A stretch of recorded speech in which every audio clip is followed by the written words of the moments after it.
ఓం సమర్థ సద్గురు శ్రీ సాయినాథాయ నమః. రెండవ రోజు పారాయణము. పర్యటన. అమృతకుండము. కళ్యాణ్ నుండి సుమారు 3 కోసుల దూరంలో మంటాల అనే గ్రామానికి దగ్గరలో అమృతకుండము అనే అత్యంత పురాతన తీర్థక్షేత్రం ఉంది. పూర్వం ఆర్య సంస్కృతి యొక్క వైభవ కాలంలో ఎంతోమంది తపోనిధులు తపస్సు చేసి ఈ తీర్థం యొక్క మహత్యాన్ని పెంచారు. ఈ కాలంలో కూడా ఈ తీర్థం యొక్క రమణీయత కించిత్తు కూడా తగ్గలేదు. ఈ కుండము 4 దిక్కులా రాళ్లతో నిర్మింపబడి ఉన్నది.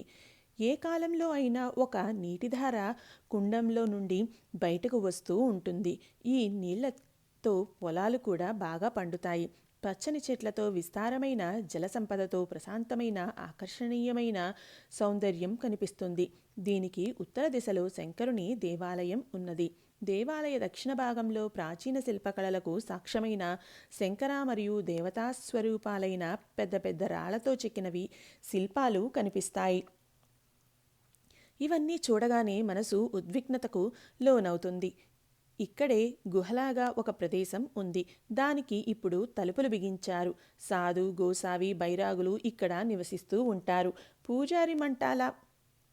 పూజారి మంటాల గ్రామంలో ఉంటారు. ఈ స్థానము నిర్జన ప్రదేశము అయినందున భయం అనిపించినా ప్రకృతి సౌందర్యమును ఆరాధించే వారికి రమణీయంగా అనిపిస్తుంది. ఈ స్థానాన్ని చూడగానే తపస్సు చేయాలి అనే కోరిక కలుగుతుంది. ఎప్పుడూ నీరు ప్రవహిస్తూ ఉండడం వల్ల స్వచ్ఛంగా ఉండేది.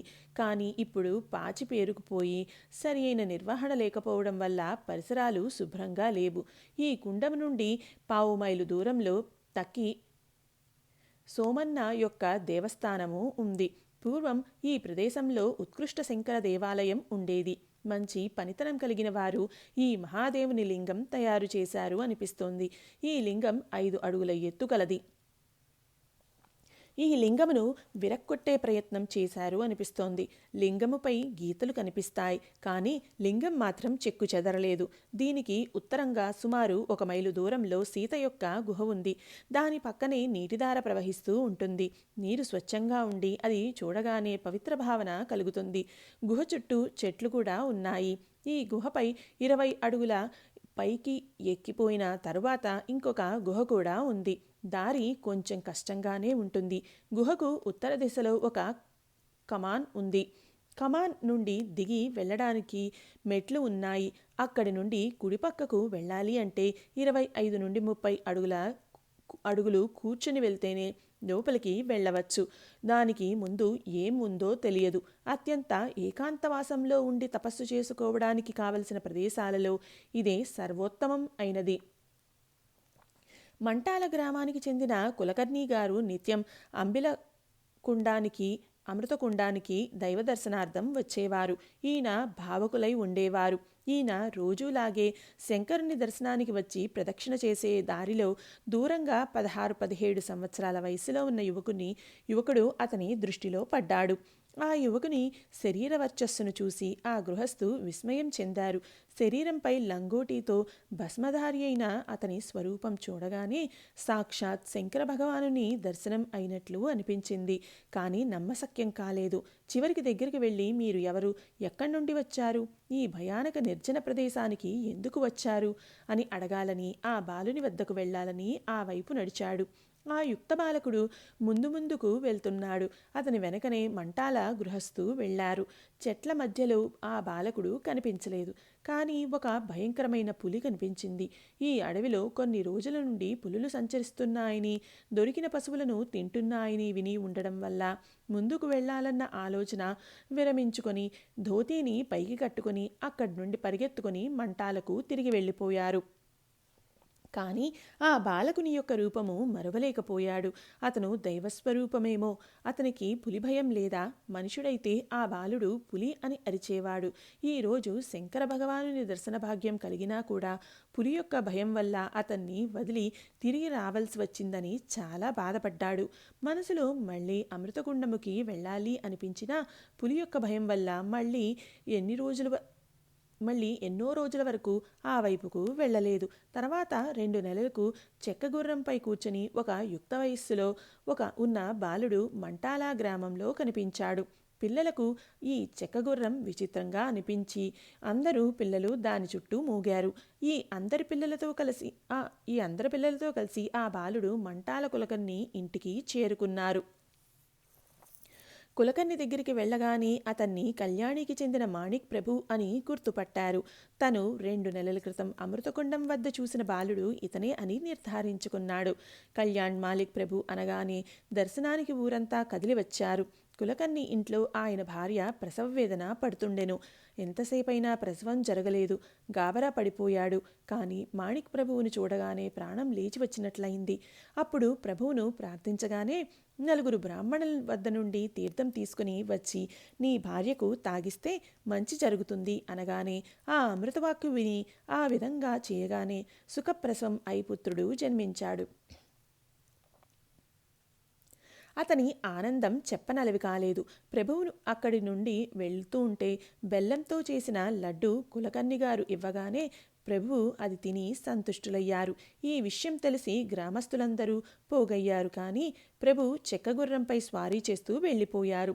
ప్రభువును వెంబడించడం వారికి సాధ్యం కాలేదు. ప్రభువు కళ్యాణి నుండి వెళ్ళిపోగానే ఇంట్లోని వారందరికీ బాధ కలిగింది. మామకు మాత్రం చాలా దుఃఖం కలిగింది. తనొకటి తలిస్తే దైవం మరొకటి తలిచింది అనిపించింది. 4 దిక్కులా ప్రభు కోసం వెతికించారు. చాలా రోజులు వెతికినా ప్రయోజనం లేకపోయేసరికి అందరూ నిరాశ చెందారు. ప్రభువుతో ఆటలాడిన పిల్లలకు కూడా చాలా దుఃఖం కలిగింది. కళ్యాణ్ నుండి వెళ్ళిన 3-4 నెలల తర్వాత మంటాలలో కనిపించారు. బయమ్మ, హనుమంతరావు దాదా, నృసింహ తాత్యాలను తీసుకొని మామ మంటాలకు వచ్చారు. అమృతకుండమునకు వచ్చారా అని అక్కడికి వెళ్ళి విచారించారు. సీతగుహ దగ్గరికి కూడా వెళ్ళి చూశారు. కానీ ప్రభువు కనిపించలేదు. వెతికి వెతికి అందరికీ విసుగు అనిపించింది. మంటాలలో కొన్ని రోజులు ఉన్నారు. వీళ్ల మనసు తెలుసుకుని ప్రభువుకి వారి మీద దయ కలిగి అమృతకుండంలో కనిపించగానే అందరూ అమృతకుండానికి వచ్చారు. ప్రభువు కనిపించగానే అందరికీ చాలా సంతోషమైంది. అక్కడ 2-3 రోజులు ఉండిపోయారు. ఆ సమయంలో అమృతకుండంలో నిత్యశ్రీ నిత్యమంగళంగా అనిపించింది. ప్రభు దర్శనం కోసం వేల మంది రోజు వస్తూ ఉండేవారు. భోజన సమారంభం కూడా జరుగుతూ ఉండేది. పేడ, ఖర్జూర పండ్లు, కొబ్బరికాయలు, కలకండ మొదలైనవి దొరికే దుకాణాలు ఆ నిర్జన ప్రదేశంలో వెలిశాయి. పూజ, అర్చన, నైవేద్యం, బ్రాహ్మణ భోజనం ఇవన్నీ చూసి మామ ఆశ్చర్యపోయారు. ప్రభు యొక్క సామర్థ్యం ఇప్పుడు అందరికీ అర్థమైంది. ప్రభు అందరినీ సముదాయించి తిరిగి కళ్యాణ్కి పంపించారు. హనుమంతరావు మొదటి నుండి మౌనిగా ఉండేవారు. మామ యొక్క అదుపాజ్ఞలో ఉండి జీవనం సాగించేవారు. నృసింహతాత్య చిన్న వయస్సులో ఉండడం వల్ల విద్యాభ్యాసం చేసేవారు. విద్యాభ్యాసం మాత్రం ఉత్తమ రీతిలో అభ్యసించేవారు. కుటుంబ వ్యవహారాలలో నృసింహతాత్య సరియైన వారు. నన్ను మాత్రం మీరు లెక్కలోకి తీసుకోవద్దు అని ప్రభువు ఖచ్చితంగా చెప్పడం వల్ల మారు మాట్లాడకుండా అందరూ సంతోషంగా కళ్యాణికి తిరిగి వెళ్ళిపోయారు. ప్రభు నడవడికలో స్వతంత్ర ప్రవృత్తి మొదలైంది. ఈ అమృతకుండం దగ్గరే. ఈ ప్రదేశంలో ప్రభు స్థిరంగా 6 నెలలు నివసించారు. ఆ సమయంలో అప్పుడప్పుడు అదృశ్యమవుతూ కనపడుతూ ఉండేవారు. ఆ నిర్జనారణ్యంలో ప్రభువు నివసించడం వల్ల దాని మహత్యం పెరిగి ఆ నిర్జనారణ్యం జనంతో నిండిపోయింది. పూజ, అర్చనలు జరగడం వల్ల అక్కడ ఫలపుష్పాల దుకాణాలు వెలసి ఆ స్థలం శోభాయమానం అయింది. ఆ అరణ్యంలో మంగళవాద్యాలు మ్రోగాయి. భోజన పంక్తులు ఒకదాని తర్వాత ఒకటి జరుగుతూ ఉండేవి. ప్రభువు దర్శనం కొరకు వచ్చేవారు 4 రకాలుగా ఉండేవారు. కోరికలను తీర్చమనేవారు, జిజ్ఞాసువులు, ధనం అడిగేవారు మరియు జ్ఞానులు. ఈ 4 రకాలైన వారు రావడం అమృతకుండం నుండే మొదలైనది. వేడాభావు ఏదైతే మాట్లాడతాడో అది నిజం అవుతుందని నమ్మి వచ్చేవారికి వారి పనులు పూర్తయ్యేవి. కొందరు రోగాలతో, కొందరు సంకట పరిస్థితులతో, కొందరు పుత్ర ఆపేక్షతో ఇలా నానా రకాలైన కోరికలతో ప్రభువు వద్దకు వచ్చేవారు. ప్రభువు వద్ద ఉన్న యోగ సామర్థ్యము తెలుసుకొని జ్ఞాన సంగ్రహం చేసుకోవాలని వచ్చేవారు జిజ్ఞాసులుగా ఉండేవారు. కేవలం ద్రవ్యం అడగడానికి కొందరు వచ్చేవారు. కొందరు స్వతహా జ్ఞాన సంపన్నులై ప్రభు దర్శనం కోసం వచ్చేవారు. ప్రభువు కీర్తి ఎలా వృద్ధి అవుతూ పోయిందో అలా ప్రభు సమక్షంలో ఈ 4 రకాలైన వాళ్ళు వస్తూ పోతూ ఉండేవారు. దాంట్లో కోరికలు కోరేవారు, ద్రవ్యార్థులై వచ్చేవారు ఎక్కువగా ఉండేవారు. ప్రభువు సామర్థ్యం నలుదిక్కులా వ్యాపించగానే జనం దర్శనార్థులై వచ్చేవారు. అక్కడ జాతరలాగా అనిపించేది. దగ్గరలో పల్లెటూళ్ళలోని జనాలు ప్రభువుకి ఇష్టమైన పదార్థాలు తెచ్చి అర్పించేవారు. ఆబాలగోపాలం అందరూ నిండిపోతే వారు తెచ్చిన పదార్థాలు తీసుకొని ప్రభువు వారిని పొగిడేవారు. ఈ విధంగా ఆనందంతో ప్రభువు నివసించడం వల్ల ఆ నిర్జన ప్రదేశం నిత్యశ్రీ నిత్యమంగళమై విలసిల్లింది. మధ్య మధ్యలో ప్రభువు 4 లేదా 8 రోజులు అదృశ్యం అయ్యేవారు. అప్పుడు ఎవరికీ ఆచూకీ దొరికేది కాదు. అయినా కూడా ప్రభువు రాక కోసం ఎదురు చూస్తూ ఉండేవారు. ప్రభు సమక్షంలో ఎప్పుడూ నిర్భయంగా ఉండేవారు. మొదట ప్రభువు కళ్యాణ్ నుండి బయటపడిన తర్వాత విఠ్ఠలరావు తండ్రి ఇంకొకరు ఆయన వయస్సువారే గృహస్థులు ప్రభువు వెంట వెళ్లారు. వాళ్ళు ప్రభువుతో ఆడుకునేవారు. కళ్యాణ్ నుండి 3 కోసుల దూరంలో మంటాల దగ్గరి అరణ్యానికి నాతో పాటు రండి అని వారిని తీసుకువెళ్లారు. వాళ్ళు ఆ అరణ్యంలో భయపడుతున్నట్లు ప్రభువుకి అనిపించి, భయపడకండి, నా వెంట రండి, మీ భాగ్యోదయం అవుతుంది అంటే అది విని ఆ ఇద్దరు అరణ్యంలోని ఒక గుహలోకి ప్రభువుతో పాటు వెళ్లారు. కొద్ది దూరం వెళ్ళిన తర్వాత ఒక రాతిబండ కనిపించింది. దానిని ముగ్గురూ తొలగించి ముందుకు వెళ్లారు. అక్కడి ప్రదేశం స్వచ్ఛంగా నిర్మలంగా కనిపించింది. ఇంకొంచెం ముందుకు వెళ్ళగానే నల్లని పెద్ద రాతి బండ కనిపించింది. అది తొలగించటానికి ఆ ఇద్దరు ప్రయత్నించారు, కానీ ఫలితం కనిపించలేదు. చివరికి ప్రభువు నవ్వుతూ, ఇప్పుడు ఆ ప్రయత్నం ఆపి నా ధోతి అంచును పట్టుకొని నిలబడండి, భయపడకండి అంటూ ప్రభువు గట్టిగా ఆ రాతిబండను తోయగానే ఆ బండ పడిపోయి ఒక భయంకరమైన గర్జన వినిపించింది. అది ఒక భయంకరమైన పులి గర్జనగా అనిపించి ఆ ఇద్దరు గాబరా పడిపోయి పట్టుకున్న ధోతి అంచును విడిచి వెనుకకు చూడకుండా పరిగెత్తి వెళ్ళిపోయారు. కొద్ది దూరం వెళ్ళగానే పెద్ద శబ్దంతో పాటు పులి గర్జన వినిపించింది. వాళ్ళు ప్రభువుపై పులి దాడి చేసి చంపి ఉంటుందని అనుమానించారు. భయంతో పరిగెత్తి కళ్యాణికి చేరుకున్నారు. ఈ విషయం ఎవరి ముందు చెప్పడానికి ధైర్యం కాలేదు.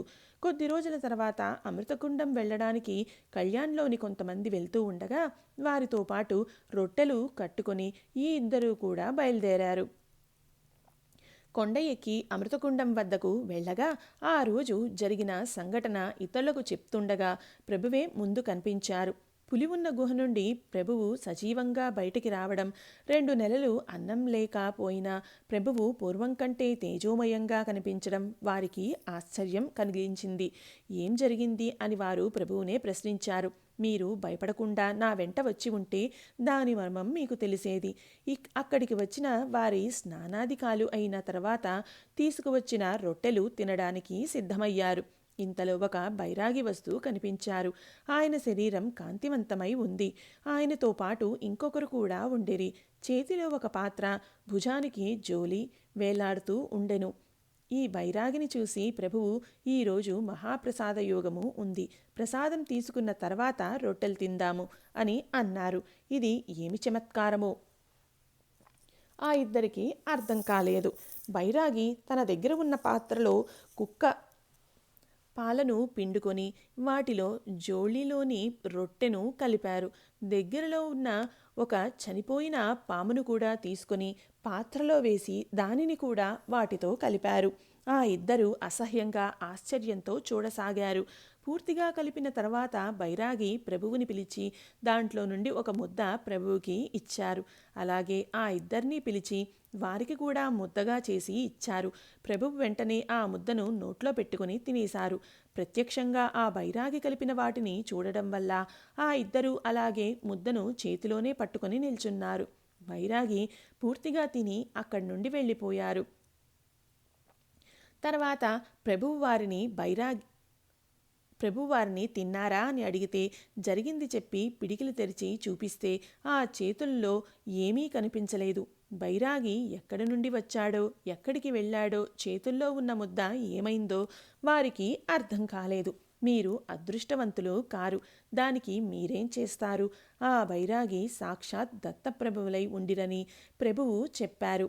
పై ఉదంతం విఠ్ఠలరావు పేష్కార్ తన తండ్రి నుండి తెలుసుకున్నారని చెబుతారు. ఈ కథనం అద్భుతమైనది. ఈ లేఖలో ప్రభువు ఒకసారి నోరు ఆ అని తెరచి నోటిలో దత్తాత్రేయుని రూపం తన తల్లికి చూపించారు అని కూడా వ్రాశారు. ప్రభువు అమృతకుండంలో 6 నెలలు ఉండిరి. ఆ సమయంలో ప్రభు దర్శనార్థం అనేక మంది వచ్చేవారు. ఒకసారి లింగాయతుల సముదాయం ప్రభు దర్శనార్థమై వచ్చి స్వయం పాకం చేసుకొనిరి. భోజనాలకు సిద్ధమయ్యేసరికి వండిన పదార్థములు ఆ వచ్చిన జనానికి సరిపోవని అనిపించింది. అప్పుడు భక్తులందరూ వెళ్ళి ప్రభువుకు ఈ సంగతి వివరించగానే, ప్రభువు ఏమీ చింతించకండి, అందరికీ భోజనం చేయడానికి విస్తరాకులు వేయండి అంటూ కూర్చున్నవారు వెంటనే లేచి వండిన పదార్థాల వద్దకు వెళ్ళి తన అమృత దృష్టిని ప్రసరించారు. ప్రభువు నామస్మరణ చేస్తూ ఒకేసారి అందరికీ వడ్డించారు. అందరికీ తృప్తిగా ప్రసాదం లభించి సంతృప్తులు అయ్యారు. అందరి భోజనాలు అయ్యాక కూడా మిగిలిన అన్నము వెళ్ళేవారు తీసుకుని వెళ్ళారు. ఈ విధంగా ప్రభువు తన భక్తుల చింత దూరం చేసి ఆనందింపచేశారు. అమృతకుండంలో ఒకసారి రాత్రివేళలో దీపం వెలిగించే నూనె అయిపోయింది. అందుకని ఆ ప్రదేశమంతా అంధకారం అయింది. ప్రభువు కోసం ఉన్నవాళ్లంతా పాములు, వన్యప్రాణులు, దొంగల భయంతో భయపడిపోయారు. వీరి మనోగతం ప్రభువుకు తెలిసి వారిపై కరుణ కలిగింది. అంతలోనే కొందరు నెయ్యి పాత్రలు తీసుకుని అక్కడికి వచ్చారు. ప్రభువు నూనె స్థానంలో నెయ్యి వేసి దీపాలు వెలిగించండి అని ఆజ్ఞాపించారు. ఆ విధంగా గుడిలో 4 దిక్కులా నెయ్యి దీపాలు వెలిగింపబడ్డాయి. అలా ప్రభువు తన భక్తుల భయాన్ని పోగొట్టి సంతోషపరిచారు. ఈ విధంగా అనేక కథలు వినదగ్గవే, కానీ వాటినన్నింటినీ వివరించడం సాధ్యం కాదు. ప్రభువు అమృతకుండంలో 6 నెలలు నివసించిన తరువాత జనుల కోరిక మేరకు మళ్ళీ కళ్యాణికి వెళ్ళారు. తర్వాత ఎప్పుడూ ఎక్కువ రోజులు కళ్యాణిలో నివసించలేదు. తర్వాత 12 సంవత్సరాల సంచార కాలంలో మణిచూల పర్వత చుట్టుపక్కల నివసించిన మధ్య మధ్య కళ్యాణికి వస్తూ ఉండేవారు. ప్రభువు ఎక్కడికి వెళ్ళినా కొంతమంది శిష్యగణం వెంట ఉండేవారు. వాళ్ళంతా కళ్యాణి లేదా కళ్యాణికి దగ్గరలోని ఊళ్లకు చెందినవారు. వాళ్లలో చిమ్నాజీ అనేవారు ప్రభువుతో ఎప్పుడూ ఉండేవారు. సటక మరియు జోలీతో మొదట దీక్ష తీసుకున్నది ఈ బ్రహ్మచారియే.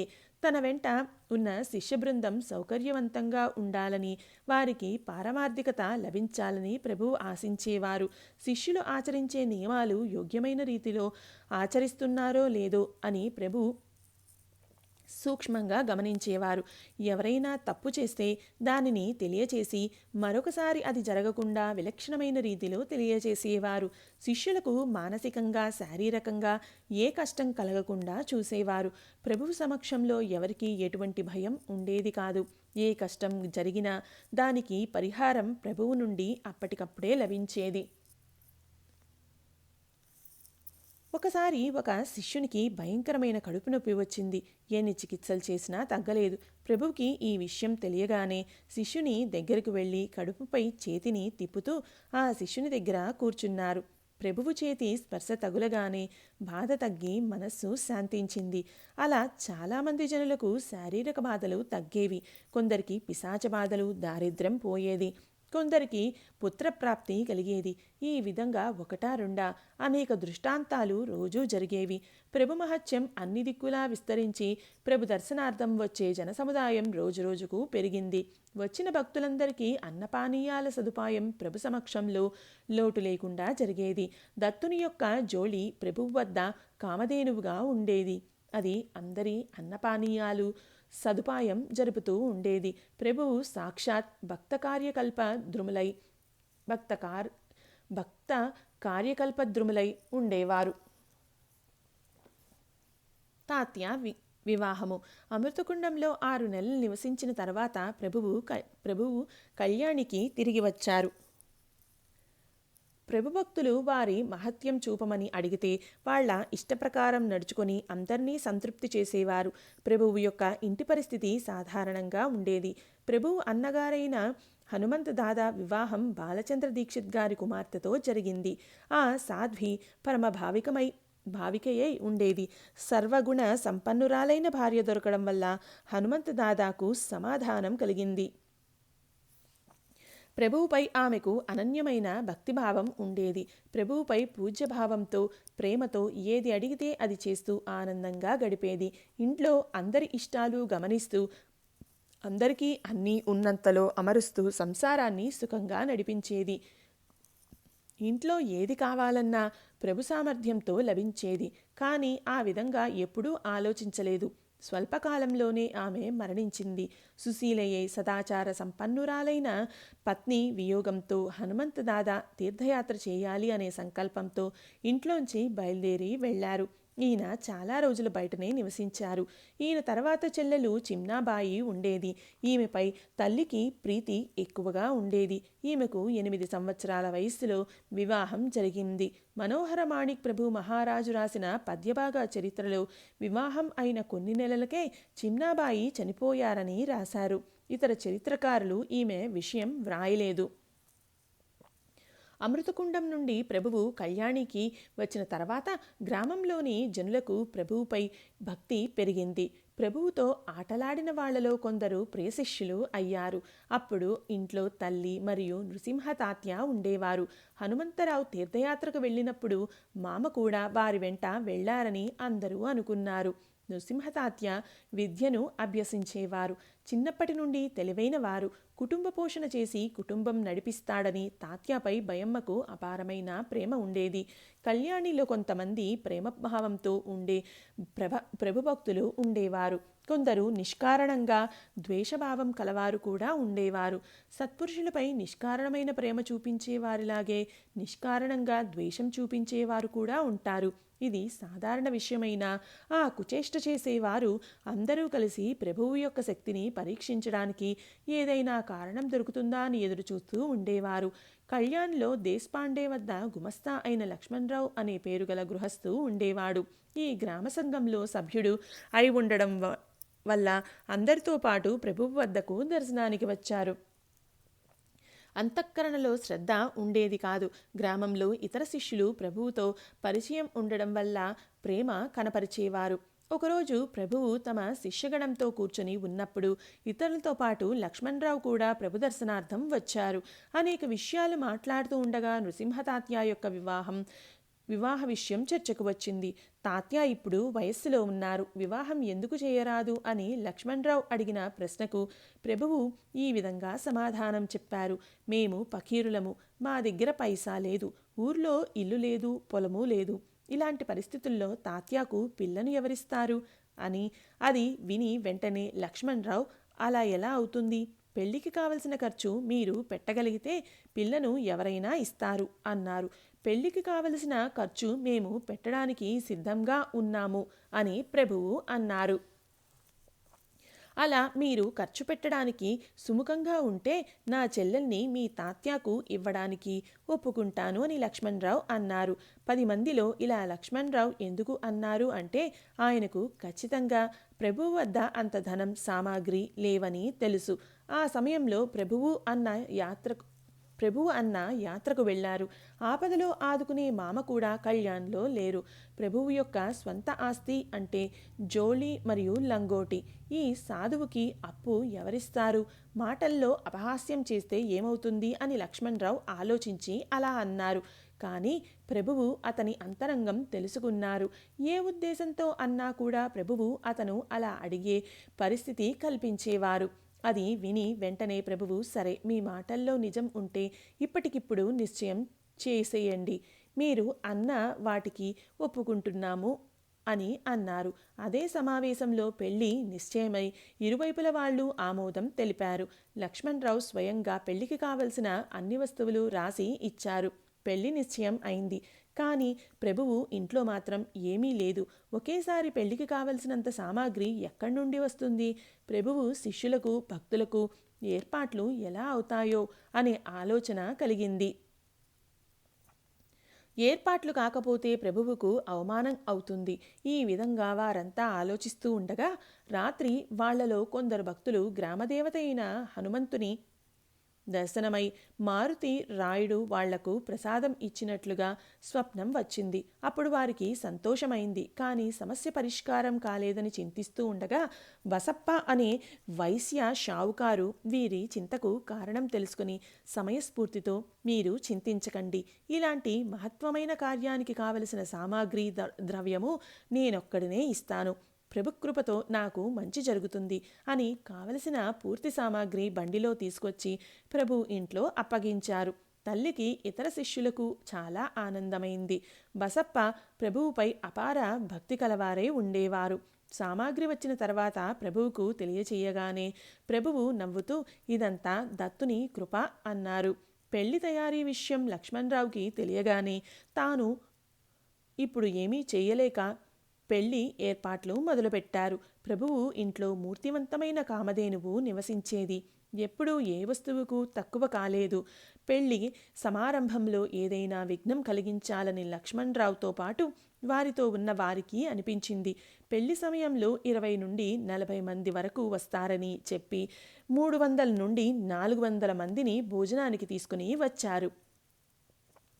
ప్రభు యొక్క శిష్య బృందానికి చింతయే కొంతమందికే చేసిన పదార్థాలు అందరికీ ఎలా సరిపోతాయని ఈ విషయం ప్రభువుకి చెప్పాలని వెళ్ళారు.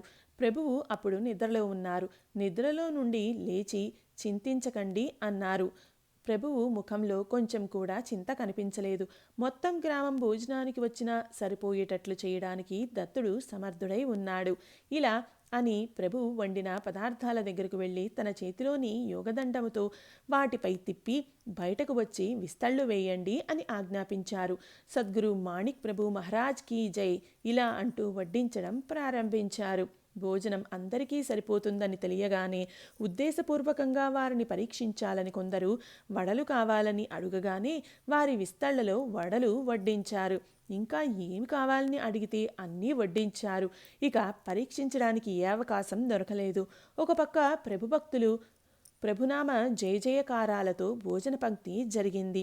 ఈ విధంగా అపూర్వ సంబరంతో భోజన సమారంభం జరిగింది. తర్వాత చాలా పంక్తులైన ఇంకా అన్నం మిగిలింది. గ్రామంలోని ఆవులకు కూడా వేశారు. ఇంకా మిగిలింది. జలచరాలకు కూడా దొరకాలని చెరువులో కూడా వేశారు. ఇదంతా చూసి మిగతా అందరికీ దుఃఖం కలిగింది. లక్ష్మణరావుకైతే బాధ కలిగింది. ఏదైనా ప్రాయశ్చిత్తం చేసుకోవాలి అనుకున్నాడు.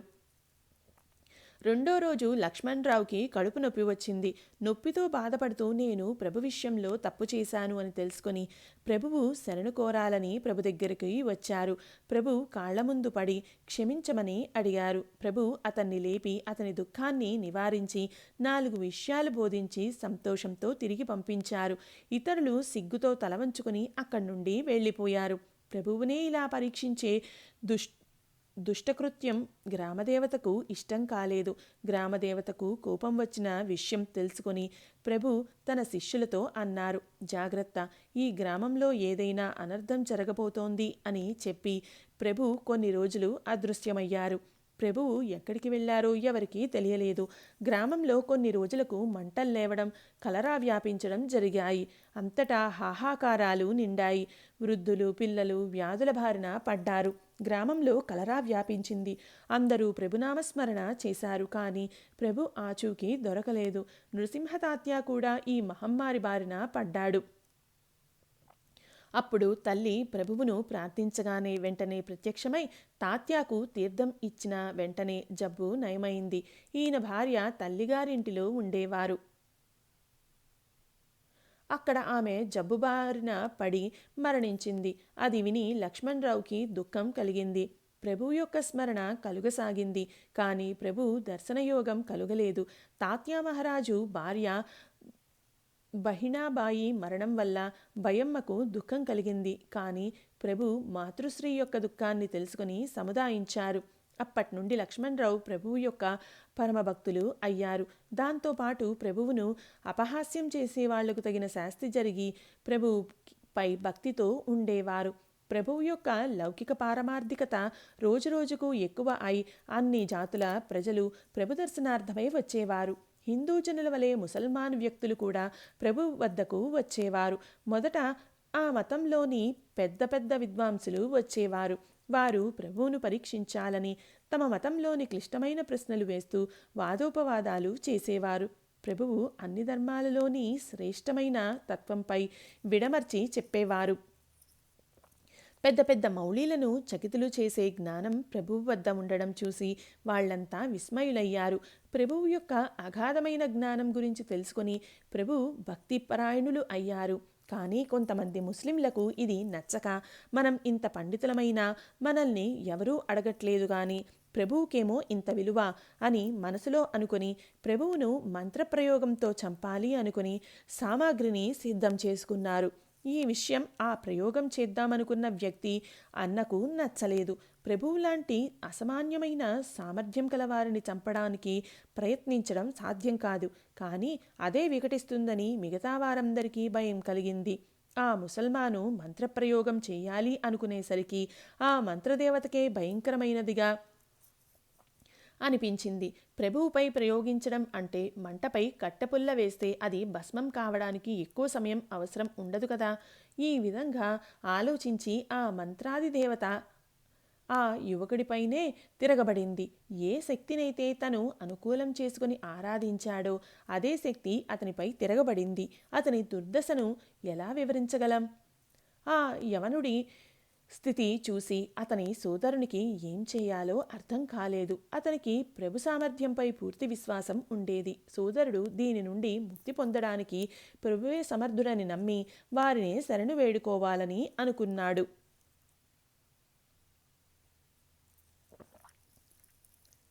ప్రభువు దగ్గరికి వెళ్ళి నాకు అభయం ఇవ్వండి, క్షమించండి అని అంటూ నేను మీ దాసుణ్ణి, మీ శరణు వేడుకుంటున్నాను, నాపై కృపతో మా ఇంటికి రండి అనగానే ప్రభువు ఎంత వారించినా వినక తన ఇంటికి తీసుకువెళ్లాలని పట్టుబట్టాడు. తన సోదరుడు ప్రభువుకు భయంకరమైన అపరాధం చేశాడు. అందువల్ల మృత్యుముఖంలో ఉన్నాడు. అదంతా మరిచి అతను ప్రభువుతో మా ఇంటికి వచ్చి సోదరుని కష్టం దూరం చేయాలని ప్రార్థించాడు. అది విని ప్రభువు అతనిపై దయ కలిగింది. ప్రభువు సహృదయంతో తన శిష్య బృందంతో వాళ్ల ఇంటికి వెళ్లారు. ప్రభువు రాగానే ఉచితాసనం వేసి చేతులు జోడించి ఈ విధంగా విన్నవించుకున్నాడు. నా సోదరునికి ప్రాణదానం చేయండి, అతను ఘోర అపరాధం చేశాడు అని తన సోదరునికి మంత్రప్రయోగం తిరగబడి మృత్యుముఖంలో ఉన్న విషయం ప్రభువుకి వివరించాడు. ప్రభువుని చూడగానే ఆ దుష్టబుద్ధి అయిన యవనుడికి సిగ్గు కలిగింది. అప్పుడు సోదరుడు తనతో ఇప్పటికైనా మరణద్వారంలో ఉన్నావు, తప్పు ఒప్పుకొని ప్రభువుని క్షమించమని వేడుకో అనగానే ఇప్పటి వరకు జరిగిందంతా వివరించి ప్రభువును ఈ కష్టం నుండి కాపాడాలని వేడుకున్నాడు. నీ దేవతే నీకు తిరగబడింది, ఇక ఇప్పటి నుండి ఈ దుష్ట ప్రవృత్తిని వదిలే. ఇతరులకు చెడు జరగాలని చూస్తే తనకే చెడు జరుగుతుంది, ఈ విషయం దృష్టిలో పెట్టుకో అని బోధించి దుఃఖ విముక్తి కలిగించారు. ప్రభువుకి ఎప్పుడు శత్రువు మిత్రుడు సమానమే. దుష్టజనుల క్రూరత్వం పోయి వారి నుండి ఇతరులకు ఏ ఉపద్రవం కలగకుండా చేయటం ప్రభు కర్తవ్యాలలో ఒకటి. తర్వాత ప్రభువుని ద్వేషించేవారు చాలా తక్కువయ్యారు. కళ్యాణ్లో నివసించేటప్పుడు ప్రభువు అప్పుడప్పుడు అదృశ్యం అయ్యేవారు. ఎక్కడికి వెళ్ళేవారో ఎవరికీ తెలిసేది కాదు. నృసింహతాత్య పెళ్లి అయి అతని భార్య తొందరగానే మరణించిందని బయమ్మ మనసుకు కష్టం కలిగింది. తన ముగ్గురు పుత్రులలో కులవృద్ధి చేసేవారు ఒక్కరే ఉండడం వల్ల అతని గురించి బయమ్మకు చింత కలిగింది. ఈ విషయం భయమ్మ ప్రభువుకి తెలియజేసింది. పెళ్లి యోగం వస్తే తనంతట తానే జరుగుతుంది అంటూ ప్రభువు మౌనంగా ఉండేవారు. ఇలా అనగానే తల్లికి సమాధానమయ్యేది కానీ తల్లి అంతరంగం ప్రభువు తెలిసిన వాడై ఆ పని చేయడం కష్టం అనిపించలేదు. హళీకేడ్ బాలచంద్ర దీక్షితుల పరిచయస్తులు యశ్వంతరావు కోరేకల్ అనేవారు హైదరాబాద్లో నివసించేవారు. బాలచంద్ర దీక్షితుల ఇంట్లోని వారందరికీ ప్రభువుపై అపారమైన భక్తి ఉండేది. ఆయన పుత్రుడు నారాయణ దీక్షిత్ ప్రభు భక్తులు. అతని తల్లి జయమ్మ ప్రభువుపై పుత్రప్రేమ చూపించేవారు. ఆమె నృసింహతాత్య భార్య పెళ్లి కాగానే మరణించిందని విని చాలా దుఃఖించారు. జరిగింది విని మళ్ళీ తాత్యాకు వివాహం జరిపించాలని పిల్లను చూసే బాధ్యతను తనపై వేసుకున్నారు. కోరికల్ ఇంటివారు జయమ్మకు మంచి పరిచయస్తులు. యశ్వంతరావు కోరేకల్కు 2 పుత్రులు, 2 కుమార్తెలు ఉండేవారు. కుమార్తెల పెళ్లిళ్ళు ఇంకా కావలసి ఉండెను. ఇద్దరిలో పెద్ద కుమార్తె విఠాబాయి నృసింహతాత్యాకి తగిన భార్య అవుతుందని యశ్వంతరావుని అడిగారు. అతని అనుమతి తీసుకొని పెళ్లి నిశ్చయం చేసుకొని ఈ విషయం ప్రభువుకి తెలియచేశారు. అప్పుడు ప్రభువు మాతృశ్రీకి పరమానందం కలిగింది. ఈ పెళ్లి వల్ల ఇరువర్గాల్లో మరియు శిష్య బృందంలో సంతోషం కలిగింది. ప్రభువు ఇంట్లోని కామధేనువు వల్ల ఎప్పటిలాగానే కార్యం నిర్విఘ్నంగా జరిగింది. మొదట జరిగిన మూర్ఖమైన పని వల్ల తగిన శాస్తి జరిగిన విషయం తెలుసుకొని మళ్లీ విఘ్నం కలిగించకూడదని నిశ్చయించుకుని ఆ ఊరు వాళ్ళు వెళ్ళి యథారీతన పెళ్లి జరగడానికి సహాయపడ్డారు. కళ్యాణి నవాబు కూడా ధనాన్ని పంపించడం వల్ల 1000 రూపాయల ఖర్చు చేశారు. ప్రభు ఇంటి కార్యం అంటే కళ్యాణి నగర్ కళ్యాణం కోసమని అందరికీ భావన ఉండేది. ప్రభువుపై నిరూపమానమైన ప్రేమతో అందరూ ప్రభువును సంతృప్తపరిచారు.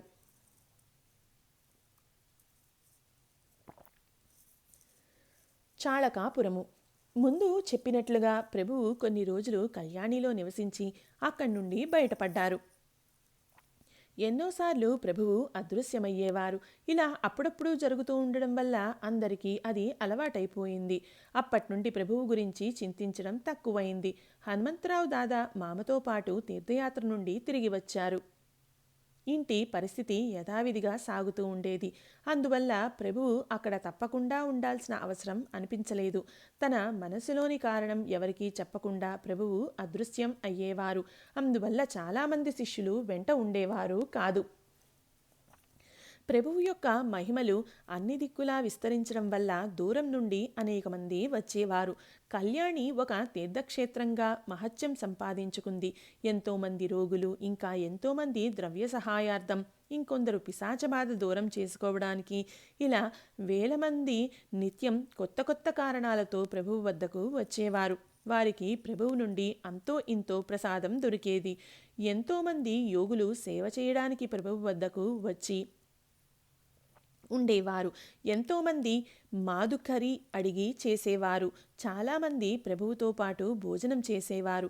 శ్రీమంతులు ఇంటి నుండి తెచ్చుకొని తినేవారు. ఇలా 1000 మంది ప్రభువుతోనే ఉండేవారు. ప్రతి ఒక్కరూ ఏదో విధంగా ప్రభు సేవ చేసేవారే. స్త్రీలు రాగి చెట్టుకు ప్రదక్షిణం చేసి ప్రభువు వద్ద ప్రసాదం తీసుకునేవారు. ఎంతోమంది స్త్రీలు పిల్లల కోసం చేసిన మొక్కు తీరిందని ప్రభువు వద్దకు వచ్చి నివేదించుకునేవారు. కొందరు బ్రాహ్మణ భోజనం చేయించి ప్రభువుకు నైవేద్యం తెచ్చి ఇచ్చేవారు. ఏమని వర్ణించేది? 1000 మంది జనుల దేహాలలో ఉన్న పిశాచాలకు ప్రభువు వద్ద ముక్తి లభించేది. ఏ ప్రదేశంలో అయితే ప్రభువు జన్మించారో, ఏ ప్రదేశంలో ప్రభువు పెరిగారో, ఏ ఊర్లో అయితే తన సమయస్ఫూర్తితో అనేక విధాలైన ఆటలు ఆడారో, ఆ ఊర్లో ప్రభు దైవమై ఆబాలగోపాలానికి పూజనీయులు అయ్యారు. ఇది ప్రభు చరిత్రలో ఒక అద్భుతమైన విశేషము. ప్రభువుతో ఆటలాడిన వారు తర్వాత పరమ భక్తులు అయ్యారు. ఇంట్లోని వారు ఆప్తమిత్రులు పరమ పూజ్యంగా కొలిచేవారు. అప్పుడు ప్రభువు వయస్సు 25 సంవత్సరాల లోపుగానే ఉండేది. ఇంత తరుణ వయస్సులోనే ప్రభువు యొక్క దివ్య సామర్థ్యం నలుదిక్కులా వ్యాపించి జనం రావడం క్రమంగా పెరిగింది. కళ్యాణిలో జనం పెరిగి అక్కడ ఎప్పుడు నిత్యశ్రీ నిత్యమంగళంగా జనం సంతోషంతో ఉండేవారు. ఇలాంటి సమయంలో ప్రభువు హఠాత్తుగా అదృశ్యం అయ్యారు. ప్రభువు ఎక్కడికి వెళ్ళారో, ఎందుకు వెళ్ళారో ఎవరికీ అర్థం కాలేదు. ఏమీ చేయలేక ఎప్పుడు దర్శనం ఇస్తారో అని ఎదురు చూస్తూ ఉండేవారు. ఇక్కడ చాళకాపురంలో ప్రభువు ప్రత్యక్షం అయ్యారు. కళ్యాణ్ నుండి 6-7 క్రోసుల దూరంలో చాళకాపూర్ అనే గ్రామం ఉంది. అక్కడ మారుతి జాజ్వలమైన దైవమని సర్వప్రసిద్ధం అయినది. అక్కడ మారుతి ఉగ్రస్వరూపంలో ఉన్నారు. గుడి ఊరి బయట అరణ్యంలో ఉండడం వల్ల అక్కడ ఎవరు నివసించేవారు కాదు.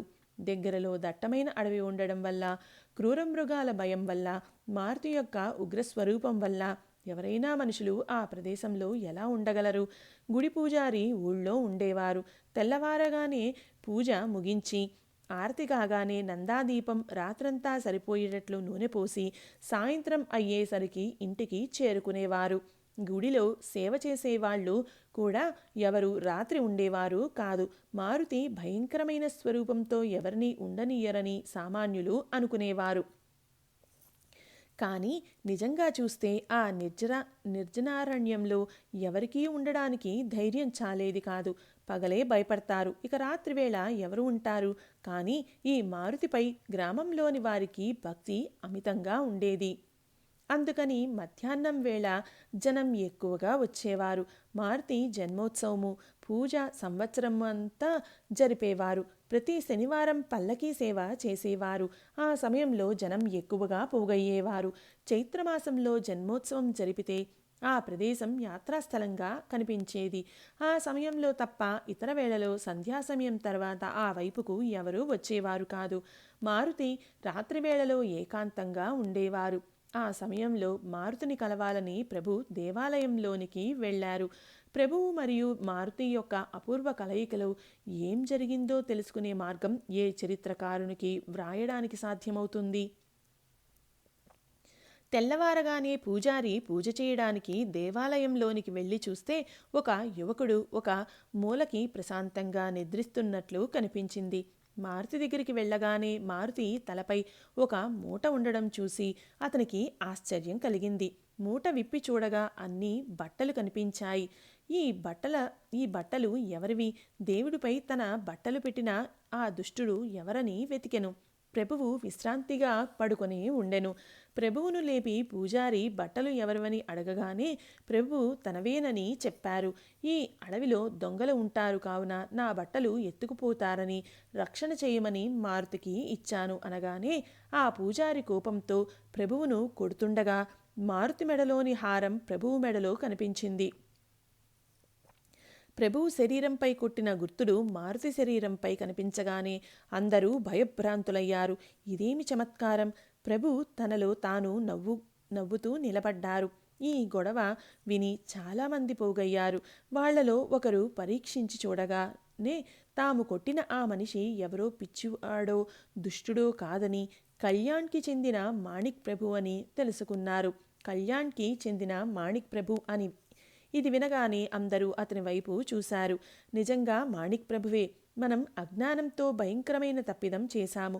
ప్రభువు యొక్క సామర్థ్యం తెలుసుకునే దుఃఖంతో పశ్చాత్తాపం చెంది ప్రభువు ముందు సాష్టాంగ నమస్కారం చేస్తూ ప్రభువును క్షమించమని వేడుకున్నారు. ప్రభువు దరహాసంతో వాళ్ళందర్నీ లేపి స్వాంతనపరిచారు. ప్రభువు చాళకపురం మారుతి దేవాలయానికి వచ్చారు అనే వార్త వాయువేగంతో విస్తరించి జనం తండోపతండాలుగా రాసాగారు. ఖర్జూర పళ్ళు, పోకలు, కొబ్బరికాయలు, పూలు, మాలలు, బత్తాసులు, పేలాలు ఇలా అనేక పదార్థాలను వెంట తీసుకొచ్చేవారు. కొందరు పూజలు చేస్తూ ప్రసాదాలు పంచసాగారు. ఆ నిర్జన ప్రదేశం పెద్ద యాత్రాస్థలంగా రూపుదిద్దుకుంది. అక్కడ ఇతర దుకాణాలు వెలిశాయి. నాలుగు దిక్కులా జనసమ్మర్దంతో నిండిపోయింది. అనేక రకములైన మూగ, గుడ్డి, చెవిటి యాచకులతో నిండిపోయింది. భోజన సమారంభం మొదలై అన్నపూర్ణాదేవి కృపతో అందరికీ భోజనం తృప్తిగా లభించింది. జంగల్ మే మంగల్ మొదలవడానికి ఎక్కువసేపు కాలేదు. ప్రభువు కనిపించిన విషయం బీదర్, హైదరాబాద్, కల్బుర్గి, కళ్యాణ్ మొదలైన నగరాల్లో విస్తరించి నాలుగు దిక్కుల నుండి భక్తులు పోగయ్యారు. కళ్యాణ్లో ఉన్న మాతృశ్రీకి ఈ విషయం తెలియగానే ప్రభువు వద్దకు రావాలనే ఆతృత పెరిగింది. మాతృశ్రీ భయమ్మ నృసింహతాత్యాతో కలిసి బయలుదేరారు. బాపాచార్యులు, నారాయణ దీక్షిత్, చిమాన్య, బ్రహ్మచారి మొదలైన శిష్యులంతా ప్రభువు వద్దకు వెళ్ళడానికి సిద్ధమయ్యారు. వీళ్లే కాకుండా వేల మంది ప్రభు దర్శనార్థం బయలుదేరారు. చాళకాపురంలో ప్రభు దర్శనం చేసుకుని ఆనందభరితులు అయ్యారు. అలా చాళకాపురంలో 4 నెలలు నివసించారు. ఆ సమయంలో నిర్జనారణ్యం సర్వసౌఖ్యకరమైన ఆనందానికి నివాస స్థానం అయింది. ఆ సమయంలోనే హైదరాబాద్ నుండి రాయన్ వారి బలగంతో ప్రభు దర్శనానికి వచ్చారు. చిందబర్ రావ్ అనే తాలూకాదారు ప్రభు అక్కడ ఉన్నన్ని రోజులు బందోబస్తు కల్పించి అందరికీ రక్షణ కల్పించారు. హైదరాబాద్ రాయన్ అనే పేరుగల ప్రసిద్ధ దేశస్థ ఋగ్వేద బ్రాహ్మణ మంత్రికి నిజాముల వద్ద ఆయన పూర్వీకులు పనిచేయడం వల్ల నిజాముల నుండి 4-5 లక్షల విలువగల జాగీరు లభించింది. నిజాముల రాజ్యంలో వారు మంచి పదవిలో ఉండేవారు.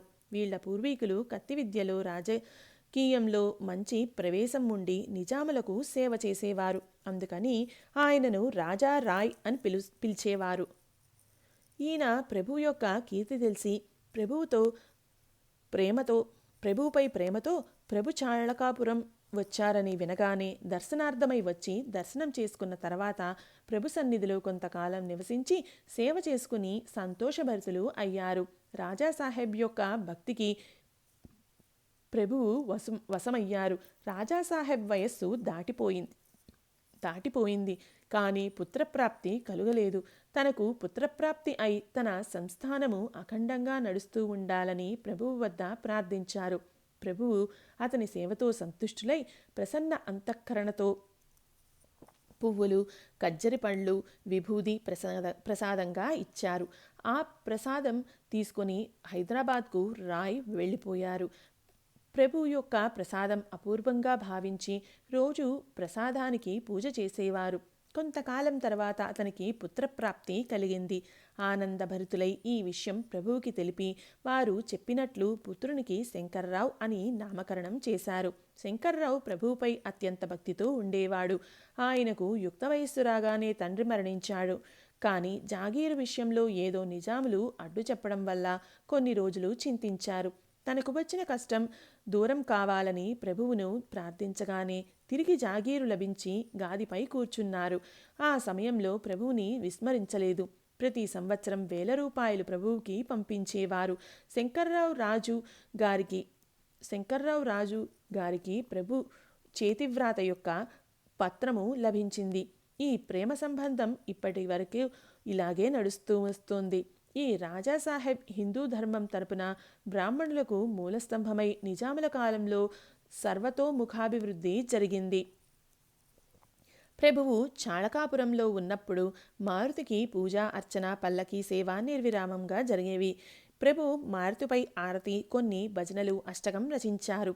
ఈ ఆరతి భజన ప్రభు సాంప్రదాయంలో భాగమై ప్రతి శనివారం ఇప్పటికీ భజన చేయబడుతోంది.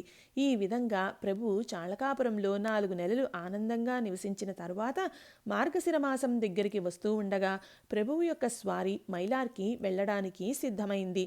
ప్రభువు యొక్క వియోగం అవుతుందని తెలియగానే చాళకాపూర్ గ్రామం శోకతప్తం అయింది. ప్రభువు నివసించిన 4 నెలలు ఆనందంగా రమణీయంగా గడవడం వల్ల కాలం ఎలా గడిచిందో ఎవరికీ తెలియలేదు. ప్రభువు యొక్క సహవాసం చిరకాలం ఉండాలని అందరికీ ఆశ ఉండేది. ఇది సాధ్యం కాదని అందరికీ ప్రసాదం ఇచ్చి స్వాంతనపరిచి సంతుష్టులను చేశారు. మాతృశ్రీ భయమ్మతో తాత్యారావును తీసుకుని ప్రభు మైలార్కి బయలుదేరారు. ఓం సమర్థ సద్గురు శ్రీ సాయినాథాయ నమః.